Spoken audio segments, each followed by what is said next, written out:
11,500 ringgit லஞ்சம் கேட்டதாக police inspector மீது குற்றச்சாட்டு. ரஃபீசி ரம்லி மீதான 5 லட்சம் ரிங்கெட் ஊழல் புகார். விசாரணை நிலையை விளக்குமாறு பண்டான் PKR மகளிர் பிரிவு கோரிக்கை. வெளிநாட்டு தொழிலாளர்களின் தரவுகள் ஆவணங்கள் மோசடி. இலங்கை கும்பல் முறியடிப்பு. அலோஸ்டாரில் SUV வாகனம் கட்டுப்பாட்டு இழந்து எதிர் திசை பாதைக்குள் நுழைந்தது. 5 வாகனங்கள் மோதல்.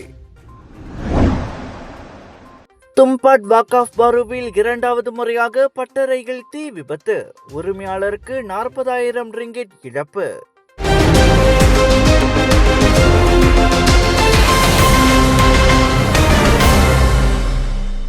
பொருளாதார அமைச்சர் டத்துஸ்ரீ ரஃபீசி ரம்லிக்கு எதிராக முன்வைக்கப்பட்டுள்ள 5 லட்சம் ரிங்கிட் ஊழல் புகார் குறித்த விசாரணையின் தற்போதைய நிலையை பகிரங்கமாக அறிவிக்குமாறு பண்டான் தொகுதி PKR மகளிர் பிரிவு போலீசாருக்கும் ஊழல் தடுப்பு ஆணையமான MACCக்கும் கோரிக்கை விடுத்துள்ளது.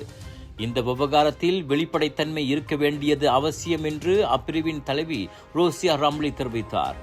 ரஃபீசி மீது சுமத்தப்பட்டுள்ள இந்த குற்றச்சாட்டு அவரது நற்பெயருக்கும் கட்சிக்கும் பாதிப்பை ஏற்படுத்தக்கூடும் என்பதால் விசாரணையை விரைவுபடுத்தி அதன் முடிவை அறிவிக்க வேண்டும் என அவர் வலியுறுத்தினார்.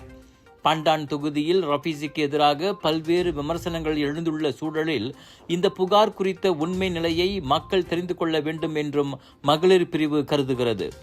ஆதாரமற்ற குற்றச்சாட்டுக்கள் என்றால் அதனை தள்ளுபடி செய்யவும், உண்மை இருந்தால் உரிய நடவடிக்கை எடுக்கவும் அதிகாரிகள் முன்வர வேண்டும் எனவும் ரோசியா கேட்டுக்கொண்டார். எனவே இது தொடர்பான அதிகாரப்பூர்வ அறிக்கையை போலீசார் மற்றும் SPRM விரைவில் வெளியிடும் என தாங்கள் எதிர்பார்ப்பதாக அவர் கூறினார். நெக்ஸ்ட் ஜி பிர்ஹாட் நிறுவனத்தின் உரிமையாளரிடமிருந்து தாம் 5 லட்சம் ரிங்கிட் ஊழல் பணம் பெற்றதாக கூறப்படும் குற்றச்சாட்டை ரஃபீசி முன்னதாக திட்டவட்டமாக மறுத்தார். அரசாங்க ஊழியரா நீங்கள்? கடனுதவி வேண்டுமா? கவலை வேண்டாம். உங்கள் பண தேவையை தீர்க்க காத்திருக்கிறது அரசாங்கத்தின் முழு அங்கீகாரம் பெற்ற நிதி நிறுவனம் அங்கதான் ஜாதி டீரி. எளிய முறையில் குறுகிய காலத்தில் உங்களின் கடனுதவி அங்கீகரிக்கப்படும். உடனே திரையில் காணும் QR கோட்டை ஸ்கேன் செய்து மேல் விவரங்களை பெற்றுக் கொள்ளுங்கள். இது ஒரு சில நிபந்தனைகளுக்கு உட்பட்டது. ஸ்லாங்கூரில் மேற்கொள்ளப்பட்ட ஆப்சர்காப் சோதனை நடவடிக்கையில் குடிநுழைவுத்துறை ஒரு பெரிய ஆவண மோசடி கும்பலை முறியடித்துள்ளது. குடிநுழைவுத்துறையின் கணினி முறையை ஊடுருவி வெளிநாட்டு தொழிலாளர்களின் தரவுகளையும் ஆவணங்களையும் அக்கும்பல் மோசடி செய்து வந்துள்ளது. சுமார் 2 ஆண்டுகளாக இயங்கி வரும் இக்கும்பல் பாஸ் போன்ற குடிநுழைவுத்துறையின் அசல் ஆவணங்களை மாற்றி சட்டவிரோதமாக வெளிநாட்டவர்களை நாட்டில் தங்கச் செய்து வந்துள்ளது. இதையடுத்து ஸ்லாயாங் மற்றும் டேசா பட்டாலிங்கில் 2 குடியிருப்பு வாகனங்களை முற்றுகையிட்ட அமலாக்கத்துறை ஒரு பெண் உட்பட 3 இலங்கை பிரஜைகளை கைது செய்தது. அவர்களிடமிருந்து 11 கடப்பிதழ்கள், தற்காலிக வேலை பெர்மிட்டில் வந்தவர்களுக்கான 15 ஐகார்ட் அட்டைகள், 5 டிஜிட்டல் சாதனங்கள், 5 கைபேசிகள் மற்றும் ஒரு அச்சு இயந்திரம் பறிமுதல் செய்யப்பட்டன. அதோடு போலி குடிநுழைவு ஆவணங்கள், திருமண சான்றிதழ்கள், மருத்துவ அறிக்கைகள் ஆகியவையும் கண்டுபிடிக்கப்பட்டன. சந்தேக நபர்கள் மேல் விசாரணைக்காக குடிநுழைவுத்துறை தடுப்பு முகாமில் அடைக்கப்பட்டுள்ளனர். டைப்பிங் மக்களே, we are coming. Colors of India பிரம்மாண்டமாக வழங்கும் பேராக் இன்டர்நேஷனல் இந்தியன் எக்ஸ்போ 24 இருந்து 26 ஏப்ரல் வரை தேவான் சென்ட் லூயிஸ் டைப்பிங்கில் 100க்கும் அதிகமான வைரல் ஃபுட், விதவிதமான boutique and designers collections, Punjabi suits, saris, kurta, kurtis, children's wear, wedding collections, deco items என உங்கள் மனதை மயக்கும் ஷாப்பிங் திருவிழா தேவான் சென்ட் லூயிஸ் டைப்பிங்கில் 24 இருந்து 26 ஏப்ரல் வரை 80% வரை discount. Big sale, big discount.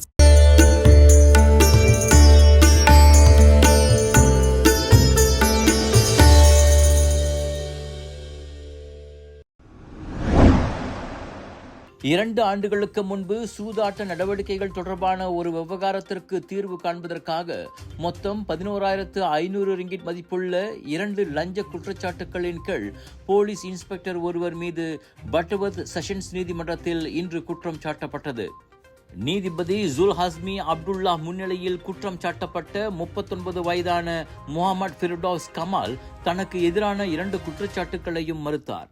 வடக்கு சிப்ராங் பிராய் மாவட்ட காவல் தலைமையகத்தில் உள்ள குற்ற புலனாய்வு பிரிவில் பணியாற்றும் அவர் 55 வயதான நபரிடமிருந்து 5000 ரிங்கிட் ரொக்கத்தை லஞ்சமாக பெற்றதாக முதல் குற்றச்சாட்டை எதிர்நோக்கியுள்ளார்.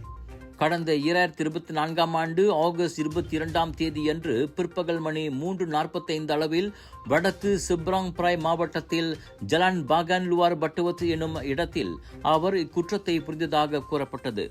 மேலும் அதே நபரிடமிருந்து 6500 ரிங்கிட்டை லஞ்சம் கூறியதாகவும் முகமது ஃபிர்டௌஸ் மீது இரண்டாவது குற்றச்சாட்டு கொண்டு வரப்பட்டது. 2009ஆம் ஆண்டின் மலேசிய ஊழல் தடுப்பு ஆணைய சட்டத்தின் 17 உட்பிரிவு ஏ மற்றும் அதே சட்டத்தின் பிரிவு 16 உட்பிரிவு ஏ உட்பிரிவு பி ஆகியவற்றின் கீழ் அவர் மீது குற்றம் சாட்டப்பட்டன. சமையலுக்கு நேரமில்லையா? இதோ செஃப் ஈஜி ப்ராடக்ட்ஸ். சைவமும் அசைவமும் சூடு செய்து சாப்பிட தயாரான வீட்டு சுவை. ரூம் டெம்பரேச்சரில் பாதுகாப்பாக வைக்கும் நம்பகமான உணவு. எந்த ரசாயனமும் இல்லை, எந்த பதப்படுத்தும் மருந்தும் இல்லை. ஷாப்பி, லசாடா, டிக்டாக் எங்களின் அதிகாரப்பூர்வ அகப்பக்கத்தில் இன்றை வாங்குங்கள். செஃப் ஈஜி ப்ராடக்ட்ஸ், வீட்டு சுவை உங்கள் ஓட்டத்தில். விலையோ மலிவு, செலவோ குறைவு, தரமோ உயர்வு, மனமோ நிறைவு. மக்களின் தேர்வு என்ரிகோஸ் முழு ஆடை சத்துள்ள பால்மாவு.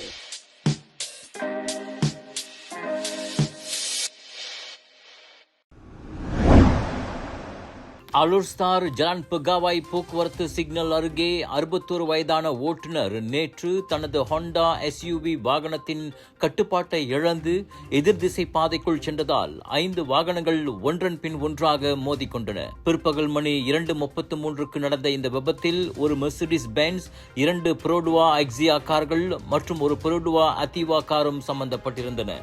இந்த விபத்தில் SUV ஓட்டுநருக்கு நெற்றியில் காயம் ஏற்பட்டதோடு புரோடுவா அத்திவாவை ஓட்டி வந்த 53 வயது பெண்ணும் புரோடுவா எக்ஸியா கார்களில் ஒன்றை ஓட்டிய 25 வயது இளைஞரும் காயமின்றி தப்பினர்.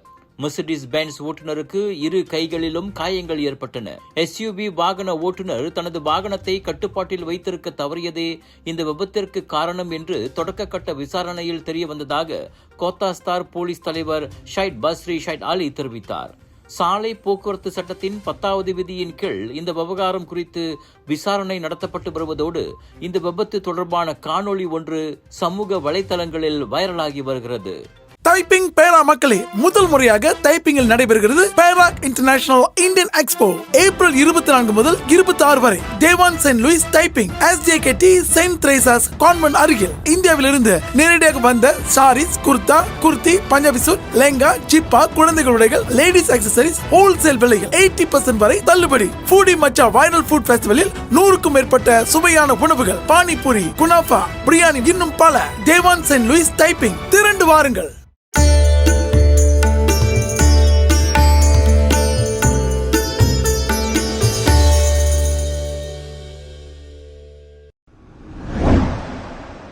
கிளாந்தான், தும்பாட், வாக்காஃப் பாரு, கம்பம் பலுக்காரில் அமைந்துள்ள லாரிகளின் சரக்கு பகுதிக்கான உள்ளடக்கத்தை தயாரிக்கும் பட்டறையின் வளாகத்தில் இன்று அதிகாலை தீ விபத்து ஏற்பட்டதில் அதன் உரிமையாளருக்கு 40,000 ரிங்கிட்டிற்கு மேலாக இழப்பு ஏற்பட்டது. அதிகாலை மணி 3:30 அளவில் தனது சகோதரரிடமிருந்து தொலைபேசி அழைப்பு வந்தபோது இந்த தீ விபத்து குறித்து தகவல் கிடைக்கப்பெற்றவுடன் அதிர்ச்சிக்கு உள்ளானதாக அந்த பட்டறையின் உரிமையாளர் 50 வயதுடைய அஸ்லி ஷாம் அசீஸ் தெரிவித்தார். லாரிகளுக்கான சரக்கு பகுதிகளை தயாரிப்பதற்கான பலகை குவியல் உட்பட 5 பதப்படுத்தும் இயந்திரங்கள் தீயில் சேதமடைந்ததாக அவர் இன்று தெரிவித்தார். 17 ஆண்டுகளாக இயங்கி வரும் இந்த வளாகத்தில் இது 2வது தீ விபத்தாகும். இதற்கு முன் 2015ஆம் ஆண்டில் முதன்முறையாக தனது பட்டறையில் தீ விபத்து ஏற்பட்டதாக அஸ்லிசாம் கூறினார். அனைத்து பணிகளும் முடிவடையும் வரை பட்டறை வளாகம் 1 வாரத்திற்கு மூடப்படலாம் என்றும் வாடிக்கையாளர்களின் ஆர்டர்களும் ஒத்திவைக்கப்பட வேண்டியிருக்கும் என்றும் அவர் கூறினார். இந்த பட்டறையை சுற்றி குடியிருப்பு வீடுகளைச் சேர்ந்த மக்களும் உணவகங்களும் உள்ளன. தீயணைப்பு படையினரின் துரித நடவடிக்கையினால் அனைவரும் உயிர் தப்பியதால் இறைவனுக்கு நன்றி கூறிக்கொள்வதாகவும் அவர் தெரிவித்தார். இந்தியாவுக்கு விசா அல்லது பேன் கார்டு அல்லது OCI கார்டு எடுக்க வேண்டுமா? எளிமையான, செயல்திறன் மிக்க, அதே சமயத்தில் உங்களுக்கு அதிகம் சிரமம் இல்லாமல் அனைத்து விண்ணப்ப முறைகளையும் செய்து கொடுக்கிறது JTP இன்டர்நேஷனல் ஹாலிடேஸ். இன்னும் ஏன் காத்திருப்பு? உடனே அழையுங்கள். டோக்கியோ டோம் சிட்டி அட்ராக்ஷன்ஸ் பூங்காவில் ஞாயிற்றுக்கிழமையன்று ஃபிளையிங் பலூன் சவாரி பகுதியில் ஏற்பட்ட விபத்தின் போது 5 மணி நேரம் சிக்கிக்கொண்ட பொழுதுபோக்கு பூங்காவின் 24 வயது ஊழியர் ஒருவர் உயிரிழந்தார். உள்ளூர் நேரப்படி காலை மணி 11:50க்கு இந்த விபத்து நடந்தபோது டோக்கியோ டோமின் ஊழியரான ஹீனா கமிமுரா அங்குள்ள உபகரணங்களை ஆய்வு செய்து கொண்டிருந்த போது சிக்கிக்கொண்டார்.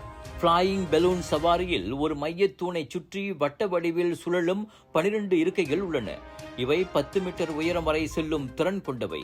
அந்த ஊழியர் தூணுக்கு அருகில் ஓர் ஏணியில் இருந்தபோது அந்த அமைப்புக்கும் சவாரியின் கீழ் இறங்கும் இருக்கைகளுக்கும் இடையில் சிக்கிக் கொண்டதாக உள்ளூர் போலீசாரும் பொழுதுபோக்கு மையத்தின் நடத்துனரும் தெரிவித்தனர். 5 மணி நேரத்திற்கு பிறகு மாலை 5 மணி அளவில் அவர் மீட்கப்பட்ட போதிலும் பின்னர் இறந்துவிட்டதாக அறிவிக்கப்பட்டார். இந்த சம்பவத்தை தொடர்ந்து அந்த கேளிக்கை பூங்கா அன்றைய தினம் உடனடியாக மூடப்பட்டது. ஏர்போர்ட்ல வேலை செய்யணுமா?